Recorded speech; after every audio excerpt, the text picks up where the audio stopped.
what we're going to talk about is the APRV. I think the title Haney gave me is why you should be using APRV, and I kind of changed that to why maybe you shouldn't hate APRV so much.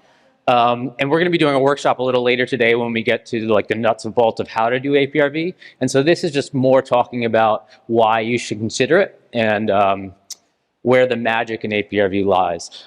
The other name for this is #FRC, a guide to achieving ICU happiness. So FRC is something we're all familiar with when we talk about our respiratory physiology, but I think it's something we don't often think about in the ICU. And I'm here to convince you that maybe we should spend a little more time actually thinking about it and understanding where your patients are in regards to FRC. And to kind of talk about this, I think we have to start with ARDS, or at least it's a reasonable model to kind of understand this. And if you ask most of our trainees what ARDS is, usually they start to talk about the Berlin definition, right? And if we try to recall these, essentially what you're talking about is bilateral opacities on the chest x-ray, 5 of PEEP, non-cardiac origin, and then you have your PDF ratio, which is divided into mild, moderate, severe. And when you think about this for a second, the first 3 variables are essentially just ways to exclude mimics of ARDS, right? And then you're just down to a PDF ratio, and what you're doing here is quantifying the shunt fraction.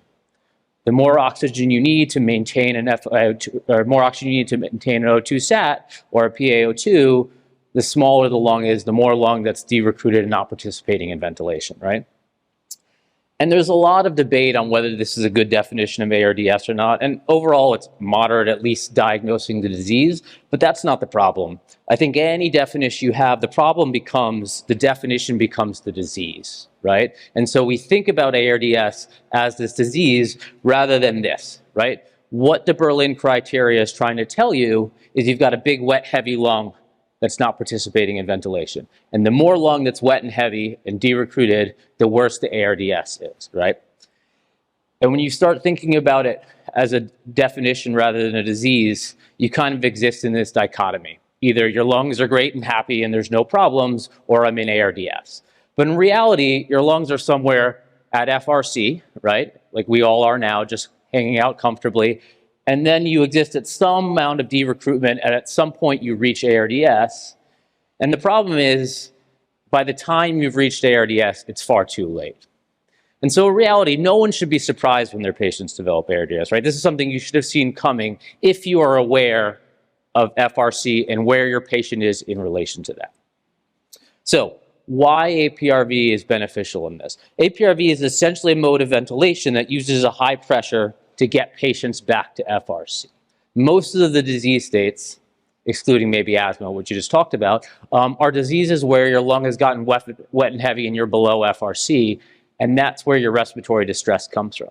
But if the patient has an intact respiratory drive and normal respiratory muscles, if you can get them back to FRC, they can start to breathe normal and they can start to function better.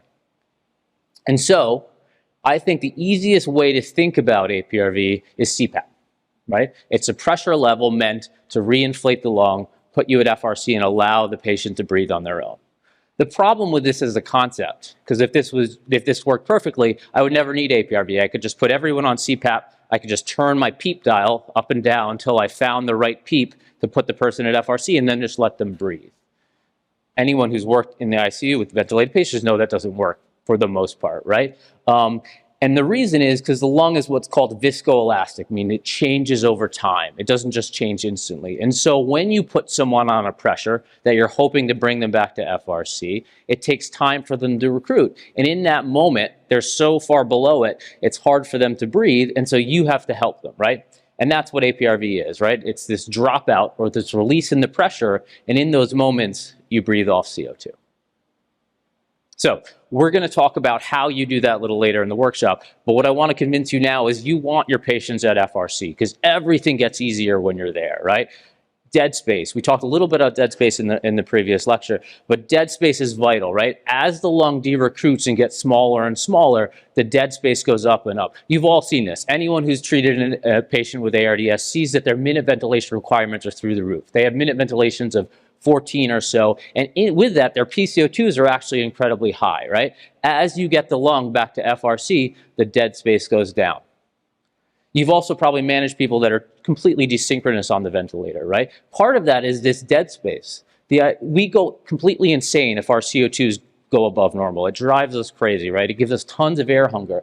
And having to manage a CO2 for a patient when they have to breathe way more than normal will make them really uncomfortable on the ventilator.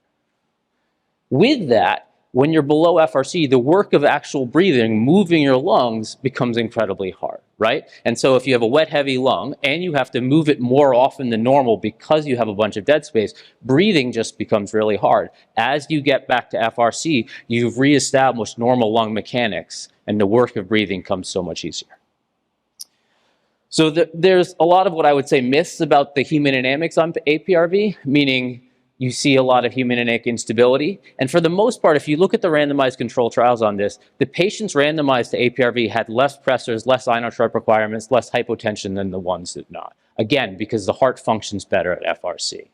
And that isn't only the left heart, the right heart as well functions. This is our one physiological side.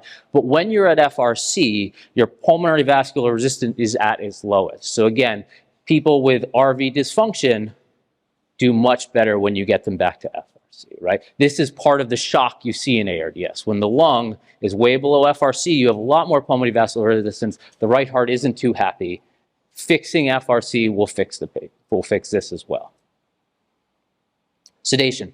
Again, in the RCT data, much less sedation with patients on APRV than patients not on APRV. And I think this is twofold. One, CPAP, which is essentially what APRV is the most comfortable mode of ventilation, right? They can control their flows, they can control the volumes, they control when they don't want to breathe, right? And so overall, it's a much more comfortable mode. I think the other factor that, again, is not given too much credit is this minute ventilation, right? When patients' minute ventilation requirements are super high and they're having trouble maintaining their CO2, they're just not going to be comfortable. And you're going to have to suppress this huge respiratory drive. But when you get their minute ventilation requirements back down to normal, all of a sudden you'll see they'll be far more comfortable on the vent, irregardless of what mode you're on. You can be on the most uncomfortable mode. As long as they don't have trouble managing their CO2, they'll be far more comfortable. Barotrauma. So again, in the RCT data, less pneumothorax, less sign of barotrauma in the APRV group compared to the control group. And the lung is often thought of as a balloon, and then sometimes we think of it as grapes, right? But those aren't really that accurate. What more so it looks like is a honeycomb. And what you mean like this is the alveolar walls are shared by the alveolar, right? And they kind of tent each other open, so the pressure of one supports the pressure in the one next to it, right? And so as you lose alveolar and de-recruit, you start to see an increase in pressure pushing over from one to the other, right? And so with fewer and fewer alveoli, you're putting more and more stress on the remaining alveoli that's open, right? And so as you get to FRC and re-expand that lung, your pressure is diffused over a much greater surface area than it would be otherwise. Okay, so that's really it. This is why we want to get to FRC. What APRV does, there's nothing magic about it. It really just makes you think about it, right? Your goal in APRV every day is basically saying, am I at FRC? And if not, how do I get there? And when you start using it a lot, even in the patients you're not using APRV, you have an awareness of where the patient is in relation to FRC and the things you have to do to get them back to it. Thank you.